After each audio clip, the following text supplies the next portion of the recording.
আমি জানি আপনাদের সকলের মনে একই প্রশ্ন ঘুরপাক খাচ্ছে যে আমি আকাশকে কেন মারলাম, কিন্তু সত্যি জানলে আপনারা নিজেরাও আশ্চর্য হবেন এই শয়তানটা কি করেছে। আপনারা একটু অপেক্ষা করুন, বলছি। আগে নিজের বাকি রেস্টটুকু মিটিয়ে নিই। তনু আকাশকে আরও কয়েকটা থাপ্পড় মারে। তনুর আচরণে রীতিমতো সবাই আশ্চর্য সীমা ইতিমধ্যে ছাড়িয়ে গেছে। প্রশ্নবোধক চাহনিতে তাকিয়ে আছে সবাই তনুর দিকে। আর তনু পরবর্তীতে আকাশকে আবারও থাপ্পড় মেরে তাকে ধাক্কা দিয়ে দূরে সরিয়ে দেয়। আকাশ গালে হাত চেপে ধরে দাঁড়িয়ে আছে, লজ্জায় মাথা কাটা যাওয়ার মতো অবস্থা। তনু রেশ মিটিয়ে নিয়ে সবাইকে বলে, এবার সকলেই শুনুন, কারণটা বলছি। এই বদমাইশটা আমার অফিসে এসেছে খারাপ উদ্দেশ্য নিয়ে। শুরুতে আমি এই বেয়াদবের উদ্দেশ্য সম্পর্কে জানতে পারিনি, কিন্তু ধীরে ধীরে বুঝতে পারি এই ছেলের মতলব খারাপ। আমি একজনের সাথে সিরিয়াস একটা রিলেশনে রয়েছি, কিন্তু তারপরেও এই বদমাইশ ছেলে আমাকে একটা ফাঁদে ফেলে বিয়ে করেছে। অবশ্য সেই বিয়ের কোনো ভ্যালু নেই, কারণ কোর্টের একটা কাগজে সে আমার থেকে চালাকি করে সিগনেচার নিয়েছে। আর তাছাড়া সেই কাগজটা আমি কৌশলে জব্দ করে নিয়ে ছিঁড়ে ফেলেছি। কিন্তু এই ছেলের উদ্দেশ্য ছিল সে আমায় কৌশল করে বিয়ে করবে, যাতে করে সে আমার সম্পত্তি ভোগ করতে পারে। কিন্তু পরবর্তীতে আমি তার উদ্দেশ্য জানতে পেরে চালাকি করে আমার সিগনেচার করা কাগজটা নিজের আয়ত্ত করে নিয়ে নষ্ট করে ফেলেছি, যাতে সে আমার কোনো ক্ষতি করতে না পারে। আর আজকের আয়োজনের আসল উদ্দেশ্য হলো এই ছেলের ইতিহাস সম্পর্কে সবাইকে জানানো। এছাড়া আরেকটা উদ্দেশ্য আছে, সেটা হলো আগামীকাল আমি বিয়ে করতে যাচ্ছি, যেটার অগ্রিম দাওয়াত আপনাদের খাইয়ে দিলাম। আমার ধুমধাম করে বিয়ে করার কোনো ইচ্ছা নেই, কিন্তু আপনাদের একটা হক আছে, তাই আজকে অগ্রিম আয়োজন করলাম। আর আমি যাকে বিয়ে করব তার সাথে সকলের একবার পরিচয় করিয়ে দিই। এই সোয়ান, এইদিকে আসো। আকাশ লজ্জায় কিছুটা দূরে সরে দাঁড়ায়। সোয়ান তনুর কথা মতো কর্মচারীদের মধ্যে থেকে গিয়ে তনুর পাশে দাঁড়ায়। আর তনু সকলের সামনে সোয়ানের পরিচয় করিয়ে দেয় এবং আগামীকাল তনু আর সোয়ান বিয়ে করতে যাচ্ছে সেই বিষয়ে ঘোষণা করে। কিছুটা দূরে দাঁড়িয়ে আছে আকাশ, ভিতরটা জ্বলে পুড়ে ছারকার হয়ে যাচ্ছে আকাশের তনুর সমস্ত কথা শুনে। একটু আগে একগাদা মিথ্যা দোষ তনু আকাশের উপর চাপিয়ে দিয়েছে, যেটার একটাও সে করেনি। উল্টো তনু নিজেই সবকিছু করেছিল। আকাশ যেদিন জয়েনিং এর জন্য আসে সেই দিন তনুই তাকে ফোর্স করে বিয়ে করেছে, আর আজ তনু তাকেই উল্টো অপবাদ দিয়ে সবার চোখে আসামি বানিয়ে দিয়েছে। আকাশ কখনোই এমনটা আশা করেনি তনুর থেকে। মন থেকে সত্যি সে তনুকে অনেক বেশি ভালোবাসতো, কিন্তু তনু শেষমেশ তার সাথেই চোখ উল্টো করে নিল। আকাশের কেমন যেন কোনো কিছুই বিশ্বাস হচ্ছে না, মনে হচ্ছে সে যেন কোনো দুঃস্বপ্ন দেখছে। তনু আর সোয়ানের দিকে ফেলফেল করে তাকিয়ে আছে আকাশ, ভিতরে ভিতরে প্রচন্ড আফসোস হচ্ছে। ভাবার কথা ছিল কি আর কি হলো। ভালোবাসার পরিণাম যে কতটা ভয়ানক হতে পারে সেটা আকাশ আজ বাস্তবে দাঁড়িয়ে নিজের চোখে দেখছে। পুরো অফিসের সবাই আকাশের দিকে ঘৃণার নজরে তাকিয়ে আছে। দু চারটে খুন করে কাঠগড়ায় দাঁড়ানো আসামির মতো দাঁড়িয়ে আছে আকাশ, সে আজ কিছু না করেও আসামি। তনু সোয়ানকে ডেকে নিয়ে সবার সাথে পরিচয় করিয়ে দেয়। সোয়ানের চোখে মুখে হাসি, আর আকাশ কষ্টের ঠিকাদারি নিয়েছে। তনু সোয়ানকে পরিচয় করিয়ে দিয়ে আকাশের কাছে যায়। গলার আওয়াজ ছোট করে আকাশ আর সে ছাড়া কেউ শুনতে না পায় এমন করে বলে, কিরে কেমন ফিলিংস হচ্ছে তোর? আজকের দিনটার জন্য বহুদিন ধরে অপেক্ষা করেছিলাম। কি ভেবেছিস তুই আমাকে বারবার অপমান করবি আর আমি তোকে ছেড়ে দিব? না রে, আমি এতটা দয়ালু নই। আমি সেই তনু যে কারোর দেওয়া কষ্টের কথা ভুলি না। কেউ আমায় একবার কষ্ট দিলে আমি তাকে সেটা সুদে আসলে 10 বার ফিরিয়ে দিই। তবে তোর ভাগ্যটা ভালো ছিল, তুই আমায় 5 বছর আগে অপমান করেছিস। তোদের জন্য আমার বাবা মারা গিয়েছে, কিন্তু আমি তোর বেলায় সেটা ভুলে গিয়েছিলাম। তবে তুই পরের বার আবারও একই কাজ করলে আমার পার্টিতে অপমান করে। আর সেদিন এই আমি ঠিক করে নিয়েছি তোর উপরে অতীত এবং বর্তমানের সমস্ত প্রতিশোধ নিব। সেই কারণে আমি তোর সাথে অতিরিক্ত ভালোবাসার নাটক শুরু করেছিলাম। অবশ্য আমিও তোকে ভালোবাসতাম, কিন্তু তোর কারণে অপমানিত হওয়ার পর সমস্ত ভালোবাসায় ঘৃণায় পরিণত হয়েছে। এছাড়া যদিও তুই আজাদ সাহেবের সাথে কথা বলে সব ঠিক করেছিস, কিন্তু আমি তনু যেটা একবার করব ভাবি সেটা করেই সারি। আর তোর কারণেই আমি বাধ্য হয়ে সোয়ানের সাথে সম্পর্ক করেছি, না হয়তো আজ আমি তোর সাথে থাকতাম। যে নারী অসম্ভব ভালোবাসতে জানে সে ঘৃণাও করতে জানে। তুই সেদিন ওই রকমটা না করলে আজ তোর এই দুঃসময় দেখতে হতো না। একে একে বেশ কয়েকবার তুই আমাকে আঘাত করেছিস, আর সেই সব তোকে ফিরিয়ে দেওয়ার পালা। আমার বাবা মারা গিয়েছে, কিন্তু তোরা কেউ সাহায্য করিসনি। তোরা যদি আমার বাবা সাহায্য করতি তাহলে আজও আমার বাবা জীবিত থাকতো। বাবার দুঃসময় আশায় তোরা সব কয়টা সাইড কেটে পড়েছিস। তার উপরে টাকার কারণে আমায় তুই অপমান করেছিস। কি জানো বলেছিলি তখন? আমি তোর যোগ্য না। আমার মতো অনেক মেয়ে দৈনিক তোর পিছনে ঘোরে, আজ দেখ তো কে কার যোগ্য না। তুই আমাকে গত 5 বছর আগে তুচ্ছ ভেবেছিলি, আজ দেখ আমার আশেপাশে আসার যোগ্য তোর নেই। তার উপরে আবার আমাকে এই পার্টিতে অপমান করা। হ্যাঁ দেখ এখন কেমন লাগে। সেদিন যখন সোহান অফিসে এসেছিল তার একদিন পর আমি সোহানের সাথে মিলে সব প্ল্যান করি। তোকে সোহান রাস্তার মাঝে আটকে ছিল, এটাও আমাদের একটা প্ল্যানের অংশ ছিল। আমাদের ইচ্ছে ছিল তোকে কষিয়ে একটা মার দেওয়া, কিন্তু তুই সেদিন বেঁচে গেছিস পিস্তলের কারণে, আর আমাদের প্ল্যান বৃথা যায়। তারপর আবার নতুন করে প্ল্যান সাজাই আজকের জন্য। এত টাকা পয়সা নষ্ট করেছি শুধু তোকে অপমান অপদস্থ করার জন্য। তুই আমাকে ভরা মজলিসের সামনে অপমান করেছিস, তাই আমি ঠিক করেছিলাম তোকে একটা আয়োজন করে সেখানে ইচ্ছে মতো অপমান করব। সেটা তোকে আজ করলাম। আকাশের চোখ থেকে অশ্রু ঝরতে শুরু করে তনুর কথায়। যাকে সে সবটুকু দিয়ে ভালোবাসে সেই তনুই তার উপরে প্রতিশোধ নেওয়ার জন্য ভালোবাসার নামক জঘন্য একটা নাটক করেছে। দুই গাল লাল হয়ে গিয়েছে আকাশের তনুর থাপ্পড়ের কারণে।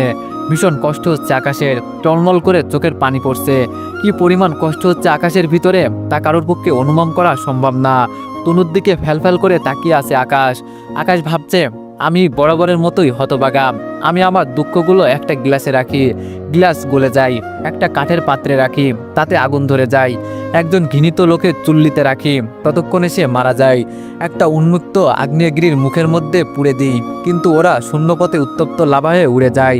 আমার দুঃখগুলো কারোর সাথে ভাগাভাগি করার চেষ্টা করি, সে আমার মজা উড়িয়ে চলে যায়।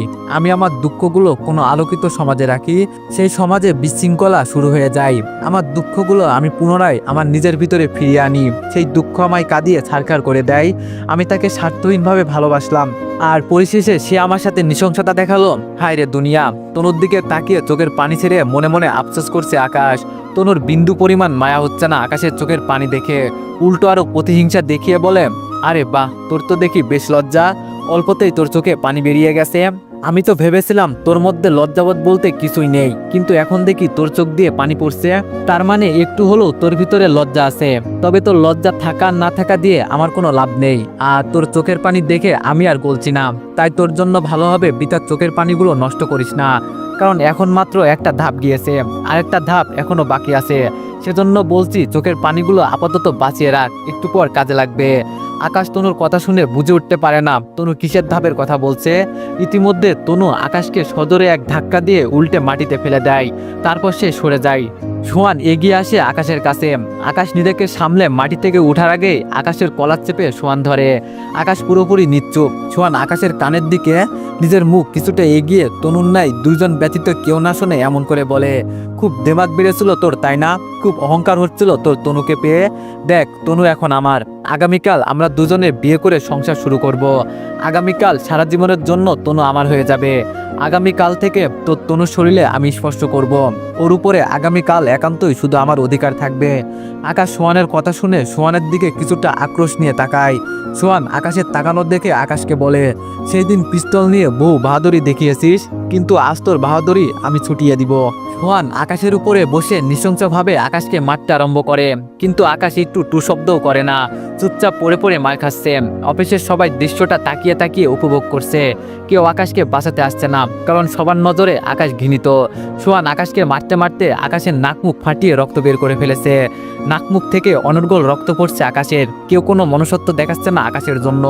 সোহানের ভিতরেও কোনো মায়া দেয়া কাজ করছে না, সে প্রহার করেই চলেছে আকাশকে। এমন সময় অফিসের ম্যানেজার খালেক সাহেব দৌড়ে আসে আকাশকে বাঁচানোর জন্য। এত সময় বেচারা চাকরি হারানোর ভয়ে চুপচাপ করে থাকলেও এখন আর চুপ করে থাকতে পারে না। সাহস করে আকাশকে বাঁচাতে চলে আসে, কারণ কেউ না জানলেও খালেক সাহেব জানে আকাশ নির্দোষ। কয়েকদিন আগে তনু নিজেই তিনাকে বলেছে আকাশ তার হাজবেন্ড, কিন্তু যদি আকাশ সত্যি তাকে ফন্দি করে বিয়ে করত তাহলে তনু তিনাকে কখনোই ওইভাবে বলতো না। মানুষ আপন মানুষকে নিয়েই জোর গলায় বলে, কারোর প্রেসারে পড়ে তনুর মতো ওইরকম নিখুঁতভাবে কথা বলার কারোর পক্ষে সম্ভব না।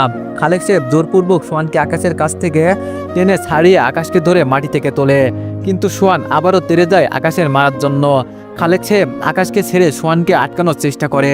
এই সুযোগে পিছন থেকে আকাশ সামনে এগিয়ে গিয়ে শরীরের সমস্ত শক্তি দিয়ে সোহানকে কষি একটা লাগিয়ে দেয়, যার ফলে সোহান সাথে সাথে ঢুলে মাটিতে পড়ে যায়। আকাশের এক ঘুষিতে সোহানের দুনিয়াদারি উলটপালট হয়ে গিয়েছে। নাক ফেটে অনবরত রক্ত পড়ছে। রক্তের কারণে চেহারার নকশা বদলে গিয়েছে সোহানের। সারা মুখে রক্ত লাল হয়ে গিয়েছে। মাটির মধ্যে শুয়ে নাক চেপে ধরে আছে সোহান। তনু সোহানের অবস্থা দেখে সোহানের কাছে দৌড়ে আসে। আকাশ সোহানের অবস্থা সত্যি 12টা বাজিয়ে দিয়েছে। এত সময়ের প্রতিশোধ আকাশ একেবারে উঠিয়ে নিয়েছে হিসেব বরাবর। তবে আকাশের ভিতরটা ক্ষতবিক্ষত হয়ে যাচ্ছে তনুর আচরণে। রক্ত দুজনের শরীর থেকেই পড়ছে, কিন্তু তনু তাকে নয়, সোহানকে সামলাচ্ছে। রক্তের সাথে চোখের জল ঝর্ণার পানির ন্যায় টলমল করে পড়ছে আকাশের চোখ থেকে। হতবাগার মতো তাকিয়ে আছে তনুর দিকে আকাশ, আর তনু সোহানকে সামলে মাটি থেকে ধরে উঠে বসায়। আকাশের উপর প্রচন্ড রাগ উঠে যাচ্ছে তনুর। ইচ্ছে করছে আকাশকে এখনই খুন করে ফেলতে, তবে এমনটা করা সম্ভব নয়, কারণ অনেক মানুষজন রয়েছে উপস্থিত। তার উপরে একটা মানুষকে খুন করা 2-4টে কথা নয়। সোহানকে কোনো মতে সামলে রাগান্বিত কণ্ঠে আকাশকে বলে, আকাশ, এই মুহূর্তে তুই আমার অফিস থেকে বের হ, না হয় কিন্তু আমার হাতে তোর কোনো অঘটন ঘটবে। তোর কত বড় সাহস, তুই আমার সোহানের শরীরে আঘাত করিস? তুই এর জন্য কখনোই ক্ষমা পাবি না আকাশ। একদম জানে মেরে ফেলবো তোকে। আমার সোহানের গায়ে হাত উঠানোর ফল তোকে অবশ্যই ভোগ করতে হবে। অবশ্য আমার সমস্ত প্রতিশোধ নেওয়া শেষ তোর উপরে, কিন্তু একটু আগে যেটা করলি সেটার কারণে আমি নয়, সোহান তোর উপরে নিজেই প্রতিশোধ নিবে। আর সেই সময় আমি সোহানকে সঙ্গ দিব। তুই নিজের জীবনে আরও একটা মুসিবত ডেকে এনেছিস সোহানের উপরে হাত তুলে। আমার প্রতিশোধের পালা শেষ, কিন্তু সোহানের নতুন করে পালা শুরু হয়েছে। তুই পাতালে গিয়ে লুকিয়ে থাকলেও সোহান তোকে খুঁজে বের করবে। এবার আমার চোখের সামনে থেকে দূর হ। আগামীতে জানো আর কখনো তোর সাথে আমার দেখা না হয়, আর যদি হয়েও থাকে তাহলে জানো তোর লাশের সাথে আমার দেখা হয়। এখন বের হ তুই আমার অফিস থেকে। তোর মতো ছোট লোক আমার অফিসে থাকার কোনো যোগ্যতাই রাখে না। তনুর কথা শুনে আকাশের প্রচন্ড হাসি পায়। তনুর কথায় কোনো প্রত্যুত্তর না করে সজোরে হাসতে হাসতে তনুর অফিস থেকে বেরিয়ে চলে যায়। আপদ বিদায় হয়েছে।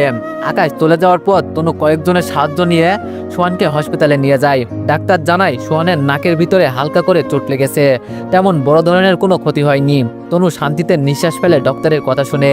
ভিতরে ভিতরে বেশ আনন্দ লাগছে তনুর। একে তো সোহানের তেমন বড় ধরনের কোনো ক্ষতি হয়নি, দ্বিতীয় আকাশের উপরে আসছে সমস্ত কিছুর প্রতিশোধ নিয়েছে। সোহানকে ডাক্তার দেখিয়ে বাসায় পৌঁছে দিয়ে আসে তনু। আনন্দের কোনো সীমা নাই তনুর। এর আগে কখনো তার কোনো কিছু নিয়ে এতটা আনন্দ হয়নি।